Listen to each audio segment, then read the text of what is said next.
Selamat pagi rekan sedulur dimanapun saudara-saudara berada. Kembali dengan secangkir kopi pahit. Hari ini di kebun kita akan share bersama-sama bagaimana hidup menjadi pemenang, bahkan lebih daripada pemenang. Nah, kadang-kadang semua orang ya, ketika dia punya ambisi, punya keinginan adalah ingin jadi pemenang. Tidak ada orang yang menjadi orang yang kalah gitu kan. Semua orang ingin jadi pemenang. Tetapi apa itu pemenang? Bagaimana cara menang? Nah, itu yang kadang orang tidak tahu. Nah, karena orang tidak tahu, maka orang ketika ingin menang dengan cara yang curang. Jadi cara curang, sekalipun Anda jadi juara satu, tetapi itu bukan pemenang. Pemenang adalah yang melakukan segala sesuatu sesuai dengan aturan. Segala sesuatu yang diikutinya sesuai dengan prosedur, ya. Sesuatu yang memang dilakukan dengan bertahap. Jadi menjadi pemenang itu tidak bisa instan, ya. Sekarang kan zamannya instan. Ingin kerja ya instan, tidak bersaing, kan? Bersaingnya dengan uang. Jadi uang yang bikin saudara menang gitu. Ya. Ingin menang tender pakai uang.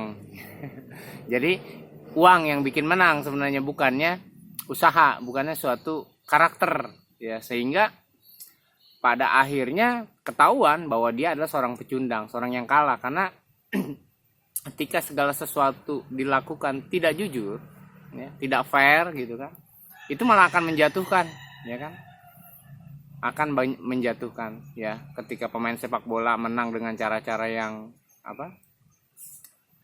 yang tidak fair, ya, itu bisa didiskualifikasi.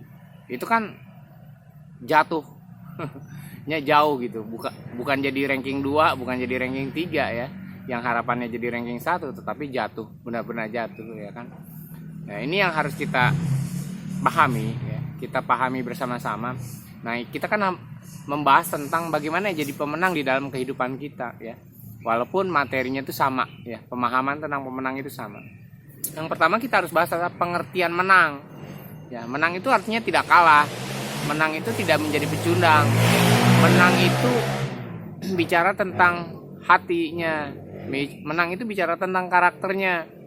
Jadi orang bisa dapat juara satu, belum tentu dia pemenang, karena tadi ada cara curang yang bisa dilakukan. Tetapi ketika orang balap lari misalnya kan, dia menang dan benar-benar menang, ya, dengan usaha sendiri, dengan prosedur yang dia lakukan, nah itulah baru namanya adalah pemenang. Winner, ya, the winner. Jadi pemenang itu bahasanya the winner. Nah, di dalam kehidupan kita, bahkan, ya, dalam kehidupan kita sehari-hari, kita bahkan lebih dari pemenang. Artinya orang-orang yang benar hidupnya menang dan lebih daripada pemenang. Jadi berhasil melalui semua tahapan kehidupan, ya, kita lebih dari pemenang. Jadi pemenang itu sama seperti orang yang lari maraton berapa ribu kilometer. Hidup kita juga ribuan kilometer yang akan kita lalui dan melalui semua jalan, ya.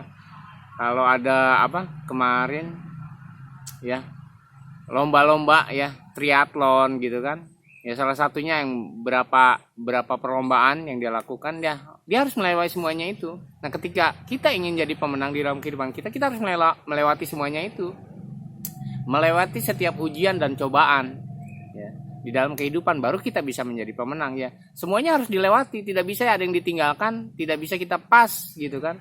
Ketika menghadapi masalah ekonomi, kita tidak kerja, kita bilang pas, ini aku nyerah, nggak bisa.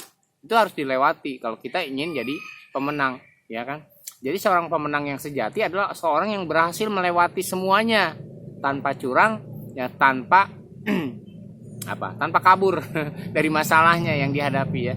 Jadi satu persatu kita harus lewati supaya kita menjadi pemenang, bahkan lebih daripada pemenang, karena nanti bicaranya tentang karakter. Nah, hidup itu kan jangka panjang.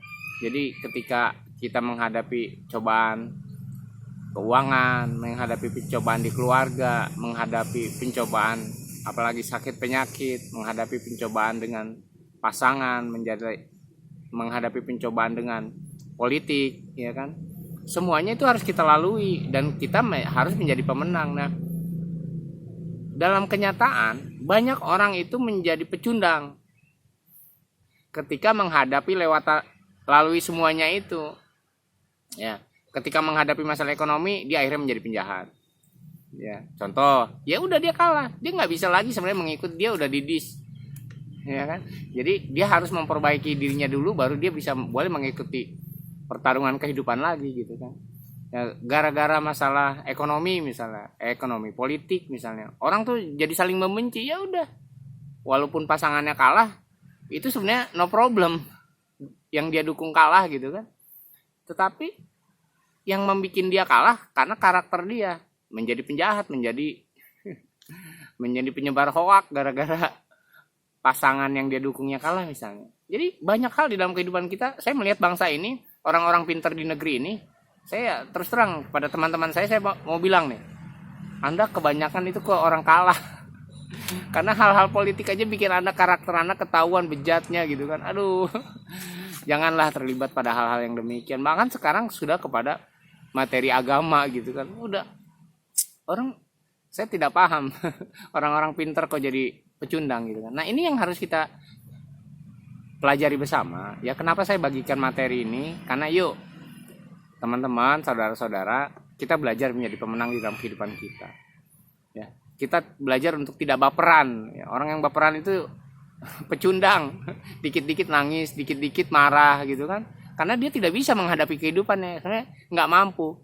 Ya, ada beberapa orang yang tukar pikiran, berkomunikasi dengan saya gitu misalnya, berdebat tentang suatu hal materi, menjadi emosi karena dia tidak bisa lagi menalar segala sesuatu dengan logika dan objektif. Nah itu pecundang. Sebenarnya ketika dia bisa mengakui misalnya mengakui bahwa kebenaran itu ada benar dan dia mengakui salah, itu adalah pemenang. Jadi seorang pemenang itu harus mengakui juga bahwa dia seorang yang salah. Seorang pemenang itu harus mengakui bahwa dia seorang yang kalah misalnya. Dia seorang yang tidak bisa, tetapi dia belajar untuk bisa. Itu baru bisa jadi pemenang. Nah, kadang-kadang orang tuh ingin menang semua dengan egois, dengan sebagai cara gitu kan. Nah, itu yang mentalnya memang mental pecundang, bukan mental pemenang. Nah, untuk menjadi pemenang itu tidak selalu harus jadi nomor satu. Orang yang pengalah itu lebih daripada pemenang, ya. Jadi suatu kali ada suatu masalah di lingkungan saya, terjadi salah paham. Ada anak muda, dia datang bawa preman ke kebun saya. Lalu karena ngajakin berantem, ya saya bukan nggak bisa berantem, saya bisa aja berantem. Di kebun saya ada golok, ada tumbak yang panjang kalau mau berantem gitu kan.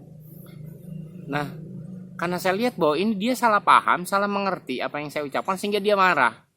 Lalu saya bilang, ya sudah, saya minta maaf kalau memang saya menyakiti, ya kan? Kalau memang saya menyakiti. Terus yang preman ini kan bilang, ya udah tua ya, jauh lebih tua dari saya malu kalau ngelawan gitu kan. Mantan preman tapi masih gaya preman. Kalau dia mau mukul saya, ya pukul aja Kang, saya terima aja gitu kan. Ya udah, dia pukul nggak kena gitu, dia pukul lagi nggak kena, ya sudah gitu kan.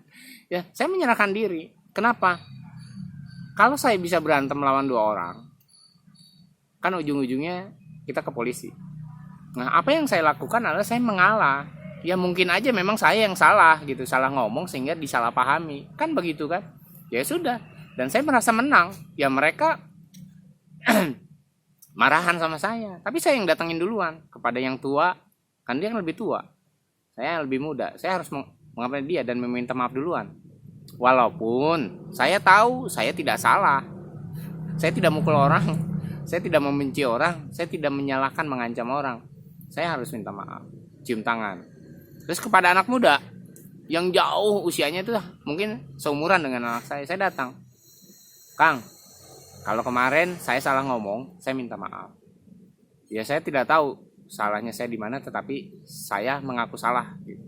Nah, menjadi pengalah itu, kenapa saya melakukan itu? Karena saya ingin jadi pemenang. Saya kan hati saya bebas. Saya tidak pernah marah sama orang dan saya memang tidak pernah mengancam orang. Saya ingin bahwa saya membebaskan diri saya untuk menang, gitu kan. Menang menghadapi diri saya sendiri. Ya saudara, saya ini kan bergaul dengan anak jalanan. Jadi sebenarnya kalau saya mau dengan cara-cara dulu, itu dua orang itu udah saya tembak mati. Kenapa saya tinggal telepon, bro, nih orang ini lu kerjain ya. atau lu culik gitu kan. Bisa, tetapi saya tidak melakukannya karena buat apa? Udah malu, umur saya sudah tua, masa saya harus melakukan hal-hal yang kejahatan? Jadi seorang pengalah itu bisa jadi seorang pemenang. Kenapa saya lakukan itu? Karena saya ingin menjadi pemenang. Saya tidak mau jadi pecundang. Saya tahu kalau saya nembak orang, saya bunuh orang, saya masuk penjara. Yang sengsara keluarga saya, ya kan? Misalnya hal-hal seperti itu. Nah, di dalam kehidupan kita tuh kita tidak mengerti antara mengalah dan kalah gitu kan. Ya mungkin bagi siapa? Dua orang yang hendak menyerang saya itu, saya dianggap kalah, ya tidak masalah. Kan menurut persepsi saudara, tetapi saya tahu saya mengalahkan diri saya sendiri. Bagaimana saya tidak emosi, bagaimana saya ingin berdamai dengan semua orang, ya. Betul nggak? Saya ingin berdamai dengan semua orang. Bagaimana saya tidak berbuat dosa, itu yang membuat saya menang. Coba kalau saya pukul, saya pasti melakukan dosa dan menyakiti hati orang. Menyakiti hati orang itu dosa. Karena itu saya minta maaf kalau kata-kata saya yang ada yang menyakiti, yang membuat orang salah paham. Nah, jadi itu yang harus kita pahami. Menjadi pengalah itu lebih daripada pemenang. Karena yang kita kalahkan adalah diri kita sendiri, emosi kita sendiri, ya. Di materi sebelumnya dibahas, ya, cerdas, ya, kecerdasan membangun emosional, ya, kecerdasan emosional, ya. Kita membangun kecerdasan emosional itu harus. Orang yang sukses itu pasti membangun kecerdasan emosional, bukan kecerdasan intelijensianya, gitu kan. Nah, itu yang harus dipahami. Orang yang cerdas emosional, ya, dia damai di mana saja. Saya tidak takut apapun karena saya bisa membawa diri saya. Jadi orang yang cerdas secara emosional itu harus bisa membawa diri. Nah, itu baru dia menjadi orang pemenang, ya. Pemenang itu harus berlaku jujur, ya. Kalau menang tidak jujur, itu bukan pemenang, itu tetap pecundang, itu tetap orang yang kalah, itu tetap orang yang bermasalah, orang yang bermental bejat, moralnya jelek, gitu kan. Jadi pemenang itu harus melakukan segala sesuatu dengan moral yang baik, ya. Kadang-kadang di dalam kehidupan kita, ya, kita tidak jujur, kita berbohong supaya kita menang. Kita berbohong supaya kita lewatin masalah, gitu kan. Kita berbohong, kita bertindak tidak jujur supaya kita bisa selesai masalahnya. Tapi tidak juga, karena suatu saat kalau ketahuan juga tidak jujurnya, malah lebih bermasalah, lebih besar permasalahannya. Itu yang harus yang harus kita pahami bersama. Yang selanjutnya adalah siapa sih yang mendukung kita jadi pemenang lebih daripada pemenang. Nah, kadang-kadang ketika menghadapi kehidupan kita, ya, masalah rumah tangga, masalah keluarga, masalah ekonomi, kadang-kadang kita merasa sendirian. Mungkin ketika menghadapi sesuatu kita didukung sama istri, didukung sama suami, didukung sama anak. Tetapi kadang-kadang di dalam beberapa hal kita melewatinya sendirian. Nah, ketika tanpa dukungan, tanpa sokongan itu kadang-kadang kita merasa putus asa, ya. Nah, keputusasaan itulah yang akhirnya membuat orang menjadi tidak jujur. Keputusasaan itulah sehingga orang menghalalkan berbagai cara untuk bisa melewati setiap permasalahan hidup dia, ya kan? Nah, orang yang menang dan lebih daripada pemenang, ia mengandalkan Tuhan Allahnya. Jadi seperti Daud, ya, dulu berperang. Daud berperang tidak pernah mengandalkan tentaranya. Sekali dia menghitung tentaranya, dia dimarahin oleh Allah. Ya, dia dimarahin, apa-apaan kamu Daud? Kamu itu menang karena Allah yang menyertai, bukan karena tentaranya banyak, bukan karena tentaranya hebat. Langsung Daud dapat teguran dari Allah dan dia dimarahi, gitu kan. Nah, karena apa? Karena untuk menjadi pemenang itu Allah yang bekerja, bukannya kita. Asal kita jujur, bakal Allah menjadikan kita lebih dari pemenang. Nah, artinya lebih daripada pemenang ini gini. Kita bekerja jujur dengan baik, Allah yang memberikan kemenangan. Jadi kemenangannya itu diberikan, gitu loh. Ya. Sama seperti ada satu kisah, ya, ada seorang anak tiba-tiba diledek, lalu barangnya diambil, ya, barangnya diambil. Nah, temannya ini si A, gitu kan, ngejar, woi, kembalikan barang itu. Wah, dia kejar terus kan. Nah, ketika yang dikejar itu, yang bawa barang itu nengok, wah, dia langsung ketakutan dan meletakkan barang itu kan. Lalu dia dengan santai ngambil. Cuma dia heran, loh, kenapa orang ini takut sama saya padahal badan dia lebih besar. Nah, tanpa dia sadari ada temannya lagi yang badannya lebih besar, lebih serem, ikut ngejar. Jadi pas dilihat ke belakang, Oh, pantesan orang itu nyerah gitu kan, anak itu nyerah, menyerahkan barang yang dia rampasnya itu kan. Nah, itu yang namanya lebih daripada pemenang. Dia kan cuma ngejar, tapi ada yang bantuin di belakang dia sebenarnya. Dan anak yang merampas barang itu melihat apa yang ada di belakang dia. Nah, demikian juga ini analogi yang saya mau sampaikan. Ketika Allah di pihak kita, siapa lawan kita? Ya, karena itu banyak agama-agama ya, ketika berperang atas nama Allah. Nah, tapi benar nggak membunuh orang atas nama Allah? Tetapi apa yang Daud lakukan adalah ketika dia berperang, memang dia harus berperang, ya. Dia membawa nama Allah. Ketika dia menghadapi Goliat, ya, ceritanya waktu dia masih kecil, ya, dia cuma pakai batu umban, ya, pakai batu ketepel itu kan untuk mengalahkan Goliat. Sedangkan dia tidak bisa pakai baju jirah perang, pakai helm, ya, bawa pedang yang berat, dia nggak bisa.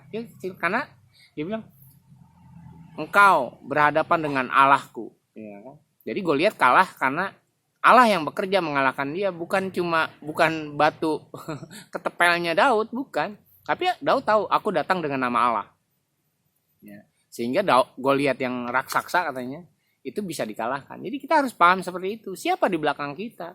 Tanpa dukungan di belakang kita oleh Allah, jangan harap. Sekali lagi, jangan harap kita menang. Ya. Tanpa dukungan Allah, jangan harap kita menjadi pemenang. Nah, kenapa orang tidak jujur? Karena dia tidak merasa didukung oleh Allah, atau dia tidak mau didukung oleh Allah. Betul nggak? Ya, saya berapa kali diajakin ikut tender dan saya nggak mau. Saya tahu ada permainan. Karena percuma, saya menang nggak menang juga harus keluarin uang dengan cara yang nggak benar gitu kan. Ya, suatu kali saya pasti menang tender. Suatu kali. Kenapa saya pasti menang tender? Orang itu cuma formalitas gitu kan, dari perusahaan. Dan saya kenal sama bosnya. Ya, Parta, kamu ikut aja tuh, di perusahaan saya ada tender, nanti saya pakai kamu harganya murah segala macam. Iya, tapi memang betul. Nah, bos ini kan langsung ngecek penawaran saya yang harganya murah, pekerjaan lebih cepat. Waktu saya mempresentasikan, semua orang itu paling cepat itu mengerjakan 2 minggu, paling lama 1 bulan. Saya bilang 3 hari. Gimana saya nggak menang tender? Walaupun saya tahu, saya kenal dengan bosnya gitu kan, yang menyuruh saya untuk saya ikut tender. Dia bilang, saya 3 hari selesai. Ya, 3 hari. Paling ada molor 1 hari, 4 hari. Karena waktu itu para pekerja hari Jumat pulangnya lebih siang. Jadi besoknya lagi kerja cuma sampai jam 9 apa jam 10 gitu kan hari Sabtunya. Jadi tetap aja hitungannya 3 hari. Dan saya tidak rugi. Ya, karena pengerjaan itu cepat, 3 hari. Ya kan? Nggak sampai 1 minggu uangnya sudah cair semua. Ya kan? Jadi hal-hal yang seperti itu ya bisa jadi gitu kan, terjadi dalam kehidupan kita. Kadang-kadang kita dapat godaan gitu kan. Tetapi ketika kita menang dengan cara yang jujur, walaupun kita punya koneksi gitu kan, ya tetap bahwa kemenangan kita adalah kemenangan yang absolut, ya, kemenangan yang benar gitu kan. Kita bisa dibandingkan semua nilai-nilai kita. Jadi ketika kita ingin jadi pemenang, ya kita harus jujur. Kita harus ada Allah di belakang kita. Kita melewatinya dengan kebenaran. Tanpa kebenaran jangan harap jadi pemenang gitu kan. Ya, dalam bisnis, dalam kehidupan kita, kadang-kadang kita selalu mendapat godaan untuk melakukan hal yang tidak jujur, tidak fair, ya kan? Nah, itu jangan pernah lakukan, karena sebenarnya ketika kita kalah, kita akan terus-terusan menjadi orang yang kalah. Ingat ya, ketika kita kalah sekali, kita akan terus-terusan menjadi orang yang kalah, dan kita emosional kita akan tetap jadi pecundang. Wah, kalah dengan cara ini, saya tidak terima, besok saya harus menang dengan cara tidak jujur yang lain, kalah lagi, tambah emosi lagi. Nah, jadi itu mentalnya memang mental pecundang gitu, bukan mental pemenang gitu kan. Tetapi mental pemenang walaupun dia kalah, saya sudah menang, saya sudah melakukan apa yang terbaik yang saya berikan. I do my best. Bahasa Inggrisnya begitu. Melakukan yang terbaik gitu kan, mengeluarkan semuanya, dan ada Allah dan kebenaran yang menyertai dia. Tanpa kebenaran dan tanpa Allah, jangan harap menjadi pemenang. Nah, jadi pemenang itu bicaranya nanti akhirnya ujung-ujungnya adalah karakter. Ketika kita sudah menang sekali, karakter kita dibina untuk lebih baik. Menang 2 kali, kita dibina lagi untuk jadi lebih baik. Ketika kita kalah misalnya, tapi kita tetap punya mental pemenang, kita punya cara-cara pemenang. Nah, banyak hal dalam kehidupan kita, ya, kita dianggap seperti orang kalah, seperti orang, tapi lebih dihormati daripada orang yang menang. Nah, banyak kan? Banyak orang yang kondisinya kalah lebih dihormati karena dia melakukan hal-hal yang baik, ya. Jadi hal-hal yang benar gitu, hal-hal yang disertai oleh Allah. Jadi jangan pernah takut kita menjadi orang yang kalah. Ketika kita punya mental pemenang, kita hidup di dalam kebenaran, ya. Dan Allah beserta kita. Siapa lawan kita? Siapa lawan kita kalau Allah ada di belakang kita? Atau Allah ada di depan kita? Siapa lawan kita? Nggak ada. Jadi percaya kepada hal itu. Baru kita menjadi pemenang. Dan lebih daripada pemenang. Seperti anak kecil tadi. Ternyata di belakang dia ada temennya yang lebih besar. Badannya lebih menyeramkan. Yang membuat akhirnya dia lebih daripada pemenang. Dia nggak usah berantem. Karena orang itu kalah sama yang mendukung dia, yang menopang dia. Jadi itu yang saya sampaikan. Bagaimana kita hidup menjadi pemenang. Saya bersedia mengkonsultasi saudara, ya. Silakan di chat, ya, di komentar, ya. Silakan tulis, nanti pasti saya jawab. Bagaimana kita hidup menjadi pemenang. Dan saya selalu berusaha untuk menjadi pemenang di dalam segala hal, dalam segala perkara. Yang penting saya ada dalam kebenaran, bermain fair dan jujur, ya. Dan Allah beserta saya. Saya tidak takut akan apapun. Terima kasih sudah menyaksikan. Jangan lupa kita ngopi, ya. Kopi sangat membantu kita untuk memberikan pencerahan. Terima kasih.